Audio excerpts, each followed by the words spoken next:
It's നമസ്കാരം. Shoranur Carmel CMI സ്കൂളിൽ 2024-25 അധ്യയന വർഷത്തിലേക്കുള്ള സ്റ്റുഡന്റ് പാർലമെന്റ് തിരഞ്ഞെടുപ്പ് 14/6/2024 വെള്ളിയാഴ്ച ഉച്ചയ്ക്ക് 1 മണിക്ക് school principal reverend father doctor Paul Thekkiniyath, bursar father, അധ്യാപകർ എന്നിവരുടെ സാന്നിധ്യത്തിൽ സ്കൂൾ അങ്കണത്തിൽ വെച്ച് നടന്നു.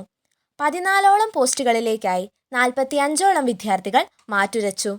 9 മുതൽ 12 വരെയുള്ള ക്ലാസുകളിൽ നിന്നാണ് മത്സരാർത്ഥികളെ തിരഞ്ഞെടുത്തത്.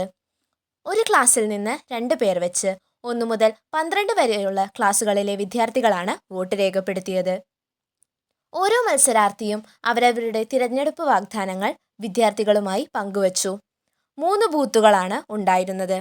കുട്ടികൾ വോട്ട് രേഖപ്പെടുത്തിയ ബാലറ്റ് പേപ്പർ അടങ്ങിയ ബാലറ്റ് ബോക്സ് ഭടന്മാരുടെ അകമ്പടിയോടെ ഓഫീസ് റൂമിലേക്ക് മാറ്റി. വോട്ടെടുപ്പ് സുഗമമായി നടന്നു. 22/6/24 ശനിയാഴ്ചയാണ് ഫലപ്രഖ്യാപനം. ഇനി ഫലം വരുന്നതിനുള്ള കാത്തിരിപ്പിന്റെ നാളുകളാണ്.